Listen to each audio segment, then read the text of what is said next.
Avatar Fire and Ash has finally released, marking the 10th film directed by the great James Cameron, which means it's time to rank all 10. Before we start, here are a few films that Cameron was heavily involved in making, though he did not direct them. First up is 1985's Rambo First Blood Part 2. Cameron was still pretty early in his career when he was hired to write a screenplay for a sequel to First Blood, and though his general plot structure survived multiple later treatments, Sylvester Stallone himself is credited with the final version of the script, and it's kind of obvious when you watch the movie. Next is 1991's Point Break, directed by Cameron's then-wife, Kathryn Bigelow. Cameron served as executive producer and also alleges that he contributed extensively to the screenplay, including adding in the iconic parachute scene. But the Writers Guild determined he didn't quite do enough to earn a writing credit, something that I'm sure doesn't bother him decades later.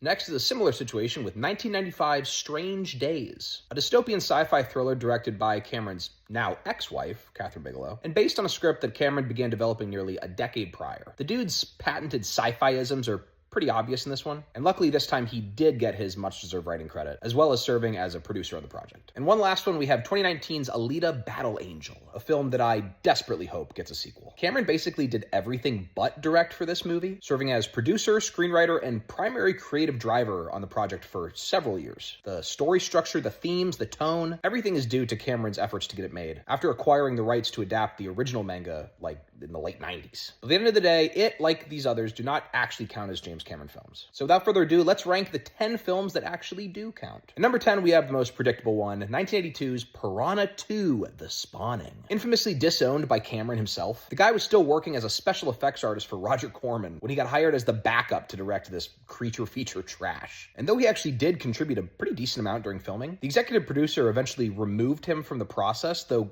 kept his name attached to the final release, despite literally barring Cameron from the editing room or even allowing him to see his own footage. That's fucking nuts. The funny part is, I actually still kind of like this movie. It's got flying piranhas that eat people's faces. Plus, there's a shit ton of underwater filming that would serve as an omen for what Cameron would later go on to make his name doing. Regardless, last place in this list for very good reason. At number 9, we have 1994's True Lies. See, this is where we start to get into the actually good movies. But unfortunately, we're still pretty low on the list because Cameron literally only makes good movies. A 90s action classic where Arnold Schwarzenegger plays a spy living a double life while married to his completely oblivious normie wife played by Jamie Lee Curtis, who eventually gets pulled into his escapades and has to survive a showdown with terrorists. Now there is a scene in this movie where if you're a man and you've seen it, you know. Oh boy. Jesus have mercy on my soul. Anyway, Arnold literally flies a Harrier off a bridge in this movie and then has one of the sickest missile kills in history. At the end of the day, though, it's just not quite as revolutionary or impactful as Cameron's other works, but it's still pretty darn awesome. At number 8, we have 2009's Avatar. I did not care for this movie when I saw it in theaters. From a technology standpoint, it was monumental, with Cameron dedicating nearly 15 years of his life to making a sci-fi adventure epic that would be as real as possible, even if that meant forcing modern technology to catch up to his standards. Avatar revolutionized motion capture, virtual production, digital projection, 3D filmmaking, photorealistic rendering, and hybrid CG filmmaking. Never mind the impact that it also had from a marketing standpoint and a cultural standpoint, smashing the all-time box office record and visually blowing away audiences worldwide. But from a story perspective, it was Pocahontas, or, the term I prefer, Dances with Smurfs. But it's a magnificent spectacle, and the films that would follow proved how necessary this was as a jumping off point. So, still, gotta reluctantly give Avatar its flowers. Next at number 7, we have 1989's The Abyss, a film that tragically bombed at the box office, but which has received some much-deserved appreciation in retrospect. It follows a deep-sea diving crew searching for a sunken American submarine when they encounter alien life at the bottom of the ocean. Cameron originally came up with the idea for this film when he was 17 years old, and after enough years building up street cred in Hollywood, he was finally able to develop this as a passion project. However, much like with Avatar, Cameron's dream superseded the technology of his time. And to accomplish what he wanted, his production team had to design and build experimental water tanks and state-of-the-art communications equipment just to film the thing. Unfortunately, a litany of production issues resulted in the project running months over schedule and millions over budget, with the added stress of studio tension and near-fatal drowning incidents for the actors themselves, including the lead, Ed Harris. However, the technological strides made during the whole ordeal would later contribute to several massive successes in Cameron's career. So I don't think he's all that torn up about this one nowadays. Next at number 6, we have the newly released Avatar: Fire and Ash, the third film in the saga of the Sully family's journey on Pandora. I said just all about I needed to in the previous review for this film. It's magnificent. It overlaps a lot with the second Avatar, but I don't really care. Way too many critics had a big old dookie in their pants when reviewing this thing. And frankly, they should be ashamed. Cameron knows what he's doing with these movies. And I pray he lives not only long enough to make parts 4 and 5, but also witness the series' impact on the world of cinema. So go catch it while it's still in theaters. Next at number 5, we have 1984's The Terminator, the film that launched James Cameron into the stratosphere of great directors and solidified Arnold Schwarzenegger as a grade A action movie leading man. Cameron infamously developed the plot of this film after having a fever dream where he imagined a dismembered metallic slasher robot dragging its torso away from an explosion, an image he later turned into a full-scale story about an unstoppable time-hopping robot assassin hell-bent on murdering the mother of the leader of the human resistance in a future techno-apocalypse. Its impact on film culture, the nerd zeitgeist, and both the sci-fi and action genres is not really something you could overstate. It's iconic in just about every way, and that should say something, given I still have 4 more of Cameron's films ranked higher than it. Number 4, we've got 2022's Avatar: The Way of Water. Yes, I have it rated higher than Terminator. Yes, I have my reasons. And no, I will not elaborate. Okay, fine, I'll elaborate. The first Avatar existed for over a decade as a standalone film. I hated on it at every turn, as did many people. Like, what was so great about an unoriginal story? Yeah, we all knew that during this time, Cameron had his head buried in the sand, just cranking out 4 sequels to this shit. But eventually, it sort of just left the mind of the general public, and everyone assumed the world was done with Pandora. And then The Way of Water started to build traction. Production photos came out, the trailers were dropped, and the general hype campaign just started churning. And then, in the very same year where we already had massive franchise hits like Top Gun Maverick and The Batman, this film came out, and it made over $2 billion fucking dollars.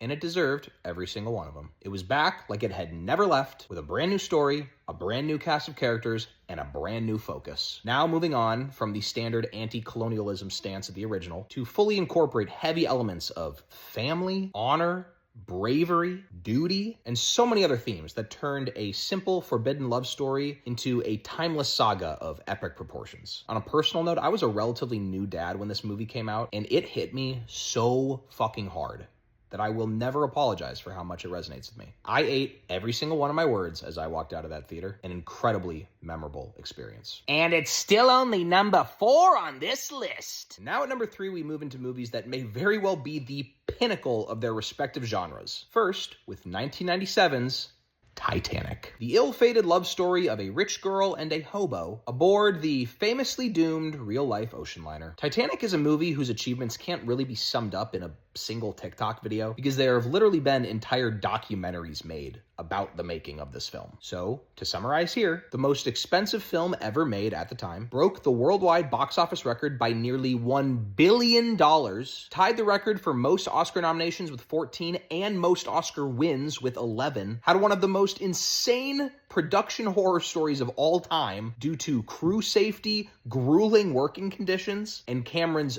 uncompromising vision, and a little PCP incident on set that everyone should go read about. And at the end of the day, the experience somehow made James Cameron one of the world's most prominent experts on not only the actual Titanic shipwreck, but also deep sea exploration in general, due to how many times he visited the actual underwater site. Like, when the OceanGate Titan mini-sub imploded underwater in 2023, he was literally the person that people consulted on how to retrieve its remains. Also, he fucking helped design and then piloted the Deep Sea Challenger down to the deepest point in the Mariana Trench for the first time in history in 2012, just for shits and giggles. The dude is an absolute madman. But back to Titanic. It is a once-in-a-lifetime film that I remember first watching on my parents' 2-part VHS edition, and it has one of the greatest legacies in the history of cinema. Not much else to say there. Last fun fact, Cameron himself sketched the nude portrait of Rose seen in the movie, because the man just wasn't already talented enough. Oh, and yes, there absolutely was room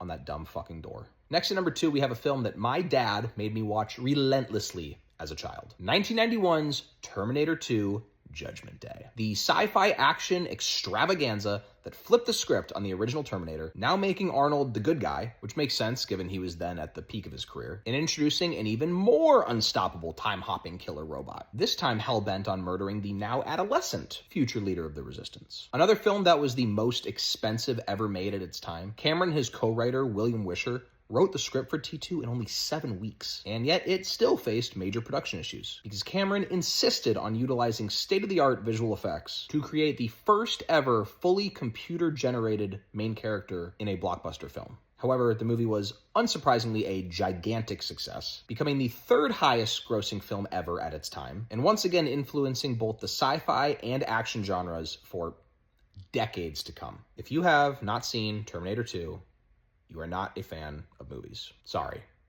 I know it's a hard take, but the stunts, the characters, the iconic lines, it is all beyond magnificent. And it was honestly really tough for me to not put this at number 1. But there is just one thing slightly better. Oh, and by the way, shout out fucking Sarah Connor. Legend. And finally, at number 1, we have the great, the almighty 1986's Aliens. Ridley Scott's original Alien was a massive success, blending claustrophobic horror and science fiction in ways never seen up until that point. But the world-expanding follow-up from Cameron is a different beast entirely. It's a similar plot to the first film, but this time it's a plural amount of aliens fighting a badass platoon of Space Marines, which makes it much heavier on the action, but still maintains a pretty unsettling level of gore and terror. Personally, I love blindly believing the legendary myth that Cameron turned in the scripts for the Terminator and Aliens on the same day, even though I know it was the former that actually earned him enough respect in the industry to be hired to write the latter. But it is a fact that Cameron turned in his first treatment for this project in only